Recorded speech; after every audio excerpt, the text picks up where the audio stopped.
Maria Cristina, esse é um bom debate, não é? Essa é uma boa questão e, sobretudo, nós estamos favorecidos pela presença tão paradigmática do ex-presidente, agora senador Collor de Mello, né, onde, evidentemente, ele está num processo tentando se vingar da Veja. Não é? Ele foi desmascarado por uma entrevista do seu irmão concedida à Veja, não é? E agora ele quer ir à forra. Ele quer ir à forra, não é? Como é que você vê isso? Esse posicionamento do Collor definitivamente é uma tentativa de se vingar contra o bom jornalismo, né? O jornalismo que revelou à sociedade o que se passava no governo dele. Agora, talvez, Dines, merecesse a gente refletir um pouco as circunstâncias em que esse jornalismo fiteiro prosperou, né? Para a gente tentar mapear aí para onde esse jornalismo fiteiro vai, né? O jornalismo fiteiro, minha avaliação, prosperou sob duas condições, né? No aprofundamento da democracia, o Ministério Público ganhou mais força, a Polícia Federal ganhou mais força, os órgãos de informação perderam peso, né? E isso fez prosperar um grande mercado de arapongagem, né?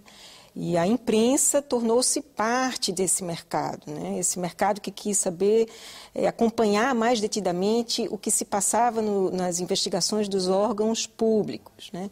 E a imprensa, muitas vezes, se deixou usar por esse mercado. Então, fruto, né, da democracia, do maior poder de investigação do Estado, né, o jornalismo fiteiro acabou hoje se vindo de freio ao aprofundamento da democracia. Por quê?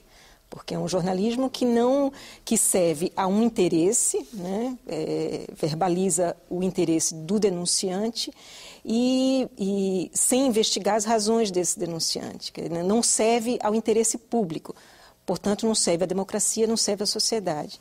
E, por outro lado, o jornalismo fiteiro é também decorrência do crescimento da economia. Com a economia crescendo, as empresas passam a disputar obras públicas cada vez mais portentosas, poderosas, e aí, nessa guerra econômica, um concorrente quer derrubar o outro e se vale desse mercado de informações clandestinas, e o jornalista também passa a ser parte dessa rede, né? Agora, sendo parte dessa rede e sem também servir interesse público, o jornalismo fiteiro acaba sendo um freio ao crescimento, porque não ajuda na transparência das empresas, não ajuda na governança corporativa da empresa. Então, assim, eu acho que talvez eu gostaria de pontuar aqui que, decorrente de uma maior democracia, o jornalismo fiteiro acaba se vindo como freio a que ela se expanda e se aprofunde. Interessante. Vinícius Lima, na reportagem que antecedeu aqui o nosso debate, o Cláudio Tognoli, que é um repórter investigativo, com trabalhos publicados, ele mencionou aí uma questão interessante, da promiscuidade dos arapongas com a própria autoridade policial, não é? Ele apontou aí dois guarda-costas do Cachoeira que seriam, digamos, trabalhariam paralelamente à Polícia Federal, não é? Isso é um dado também grave, não é? Como é que você vê todo esse conjunto, não é? Essa promiscuidade que não serve a ninguém? Como é que você vê isso? Dines, eu vejo com muita preocupação, porque, na verdade, eu acho que nós estamos falando aqui de uma questão que não é uma questão só brasileira, não é?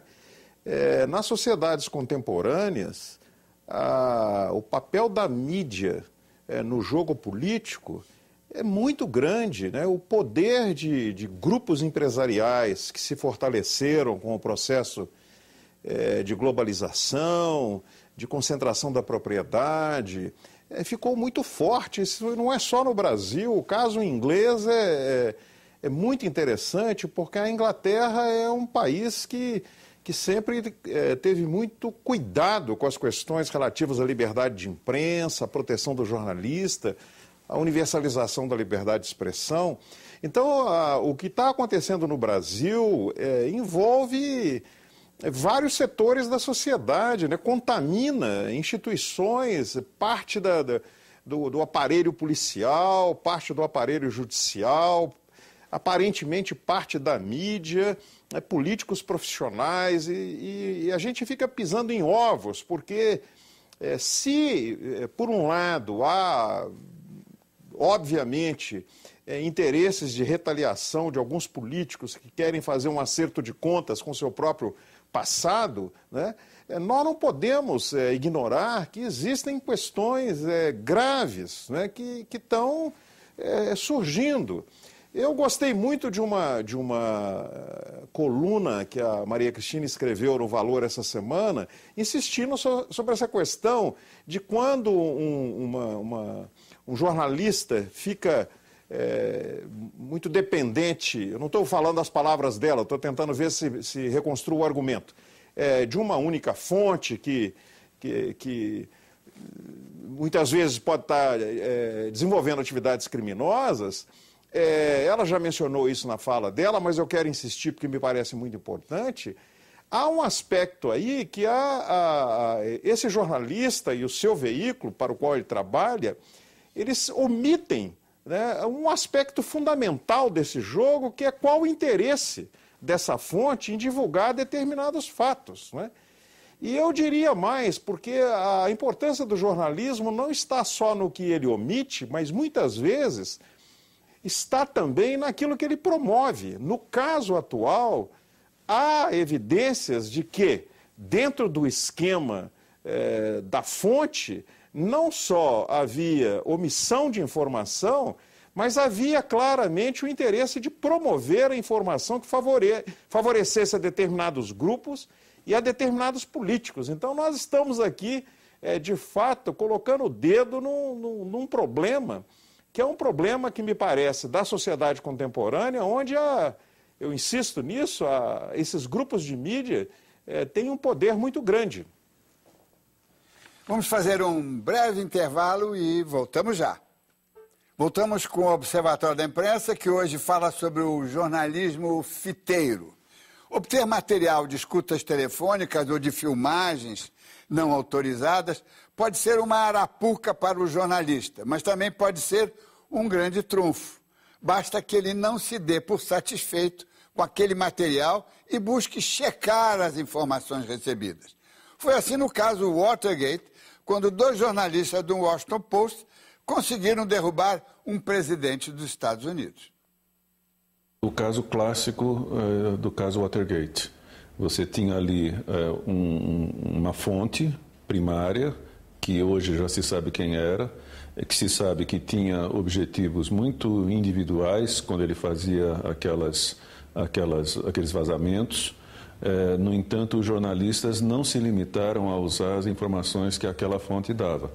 As informações eram de interesse público, eu acho que se fez um serviço ao país, no caso dos Estados Unidos, com a revelação dos fatos que aquela fonte estava proporcionando a eles, mas os jornalistas checaram aquelas informações com outras fontes independentes e por isso publicaram e por isso agiram bem, na minha opinião. Maurício Azedo, os nossos telespectadores estão, de certa forma, não fazemos sondagens nem votações, mas aqui uma tendência de que o jornalista não pode ter privilégios, que ele tem que ser chamado a depor numa comissão de inquérito. Quer dizer, há aqui talvez uma incompreensão do papel do jornalista. Você, com seu caráter didático, não é? Eu queria que você tentasse passar de novo ao telespectador que não é privilégio, não é?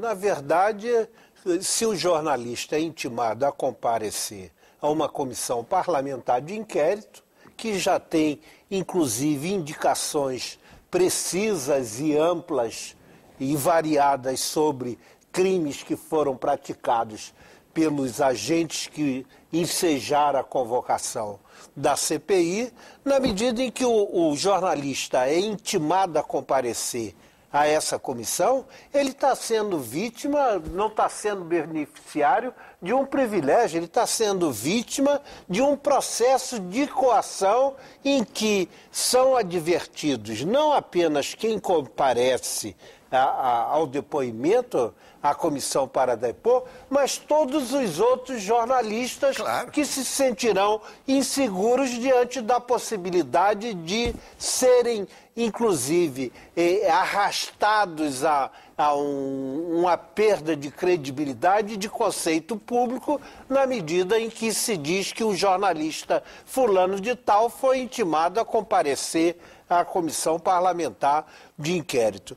Mas o essencial dessa questão é que há aí uma distorção e uma desproporção de poder. O parlamentar que convoca o jornalista, ele tem o poder de ir à tribuna, de no dia seguinte ou na mesma sessão, na mesma tarde, fazer uma digressão de uma hora agredindo o jornalista sem que este tenha a possibilidade de defesa. A esse respeito, eu me lembro de um episódio que ocorreu com o jogador do Botafogo, o Paulo César Lima, que era vítima constante de ataques do jornalista, colunista do Jornal do Brasil, numa coluna prestigiada na seção de esporte, o José Inácio Werneck, que soltava, com licença da palavra, mandava o cacete, aliás, injustamente no Paulo César Lima. E num dia, num treino do Botafogo, que o Werneck foi ver, ele chegou para o Paulo César Lima e disse: você me desculpe, mas eu estou cumprindo o meu papel. Ele disse: não aceito sua desculpa, porque você me esculhamba publicamente e vem pedir desculpa reservadamente. Então, isso se dará com o jornalista, porque ele não terá a possibilidade de defesa, tal como foi sonegado a Paulo César Lima, enquanto o parlamentar que o convocou, que sugeriu a sua convocação, vai para a tribuna e fala durante 2, 3 horas contra esse profissional. É um processo de coação que os jornalistas não podem aceitar, porque isso significa um condicionamento muito grave de uma atividade em que, como eu disse anteriormente, os jornalistas não estão a serviço de si próprios, de seus interesses. Eles estão a serviço da necessidade que a sociedade tem de ser informada.